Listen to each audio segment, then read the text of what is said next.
Piensa en esto por un segundo. Hoy en día, damos por sentado un milagro tecnológico que ocurre todo el tiempo a nuestro alrededor.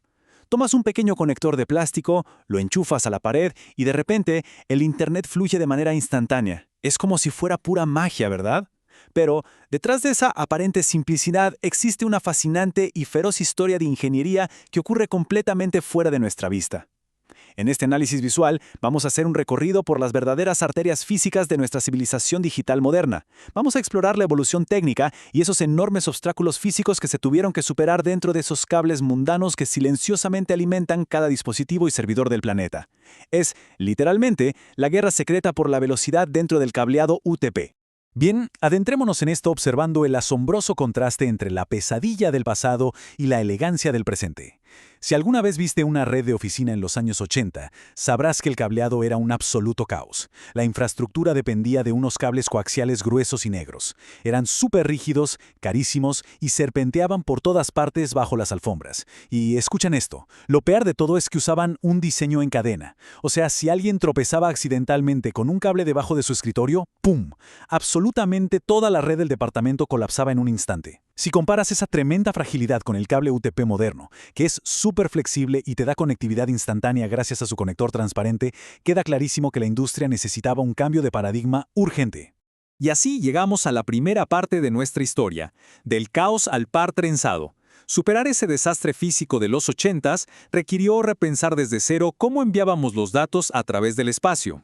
¿Y saben qué es lo más loco? La solución no fue inventar algo de la nada. La salvación del caos coaxial fue, asombrosamente, reciclar una idea brillante de 1881.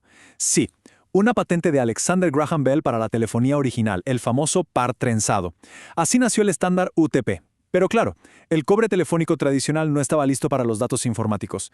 Para principios de los 90, las oficinas necesitaban mucha más velocidad, y el viejo cable de categoría 3 simplemente se asfixiaba al llegar a su límite de 10 megabits por segundo. Como respuesta, en 1993 la industria lanzó la categoría 4, creando un espacio de respiro vital. Entonces, el punto crucial aquí es entender contra qué estábamos luchando. Al entrelazar dos hilos de cobre, los ingenieros descubrieron que podían cancelar las interferencias externas. Pero el verdadero villano de esta historia, el enemigo número uno de la transmisión de datos, es la diafonía, o crosstalk. Básicamente es un eco indeseado.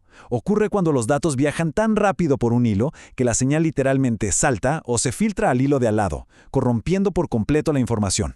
Es un enemigo invisible, y los ingenieros llevan décadas rompiéndose la cabeza para vencerlo. Y en esa batalla, cada pequeño avance fue clave. La categoría 4 actuó como un puente de transición vital. Aunque hoy en día nadie se acuerda de ella, operaba a 20 MHz y lograba empujar las velocidades hasta los 16 megabits por segundo. Ojo, su mayor logro no fue para el Internet en sí, sino para mantener vivos los robustos sistemas Token Ring de IBM en las grandes empresas. Demostró que el cobre sí podía con el trabajo pesado, justo antes de que el Internet explotara a nivel mundial. Y hablando de explosiones, pasemos a nuestra siguiente era, la explosión del Fast Ethernet. Llegamos a 1995, en pleno nacimiento de la burbuja de las .com. Aquí fue cuando todo cambió. Con el mundo entero conectándose, necesitábamos un salto verdaderamente cuántico. Para soportar toda esta locura web, nació el estándar Fast Ethernet, y su gran campeón fue indiscutiblemente el cable categoría 5. Esta arquitectura rompió todos los moldes, al multiplicar la frecuencia operativa a unos impresionantes 100 MHz. Fue tan eficiente que lograba transferir 100 megabits por segundo usando únicamente 2 de los 4 pares de hilos disponibles dentro del cable, uno para enviar y otro para recibir. Así de simple, la categoría 5 se volvió el tejido conectivo de finales de los 90. Pero la sed por la velocidad no tiene fin. Entramos a la era de el secreto del Cat5e. Con el cambio de milenio, esos 100 megabytes se sintieron lentos casi de la noche a la mañana. El nuevo sueño era llegar al gigabyte. Ahora, lo verdaderamente interesante de esta diapositiva es el asombroso nivel de ingenio que se aplicó. A simple vista, un cable Cat5 y un Cat5e son gemelos, son indistinguibles por fuera, pero la magia ocurrió por dentro. Para multiplicar la velocidad por 10 y llegar a los 1000 megabits, el nuevo estándar exigió usar los 4 pares de hilos al mismo tiempo. Imagínense el tráfico de datos, y para evitar que toda esa información chocara y creara un caos de interferencias, tuvieron que aumentar drásticamente la cantidad de giros o trenzas por metro en los hilos. Es crucial detenernos a apreciar la elegancia de esta solución. Lograron dar el salto al Gigabit Ethernet sin descubrir ningún material nuevo ni mágico, simplemente usando puro cobre. Mantuvieron la misma frecuencia de 100 MHz, pero perfeccionaron la fabricación a niveles extremos. Activaron los 4 pares, apretaron muchísimo más las trenzas para mejorar la cancelación magnética y crearon certificaciones de ruido súper estrictas. Es exactamente este nivel de precisión impecable lo que convirtió al Cat5e en una auténtica leyenda, el estándar más duradero en la historia de las redes. Lo que nos trae a la actualidad, la arquitectura del categoría 6, la era del streaming en 4K, los servidores en la nube y la transferencia de terabytes en segundos obligó al cobre a evolucionar estructuralmente una vez más. Y esto ilustra de manera brillante la respuesta definitiva de la ingeniería a los límites de la física. Si agarras un cable de categoría 6 y lo cortas por la mitad, vas a ver su arma secreta, un divisor o cruceta central de plástico.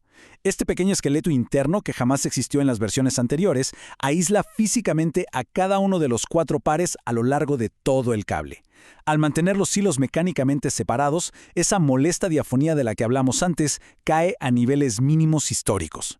Y la potencia que libera este simple pedacito de plástico es absolutamente asombrosa. Al incorporar esta cruceta, el categoría 6 dispara su frecuencia hasta los 250 MHz. Te garantiza un gigabit de velocidad estable hasta 100 metros de distancia, pero tiene un superpoder oculto.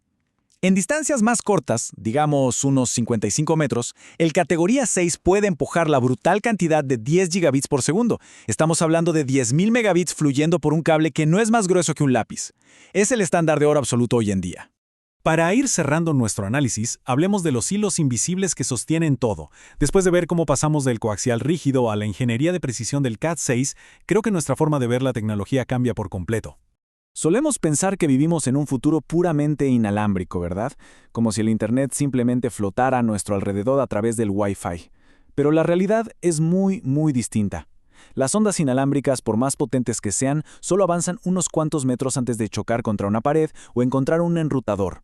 Y justo ahí, escondida detrás del panel de yeso o debajo del piso de tu oficina, te está esperando pacientemente la verdadera y robusta autopista de datos.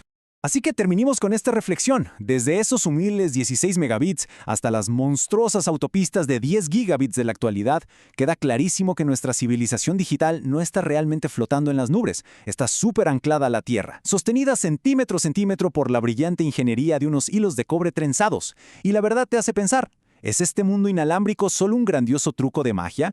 Un truco que al final del día depende por completo de estas incansables arterias físicas para mantenernos a todos conectados.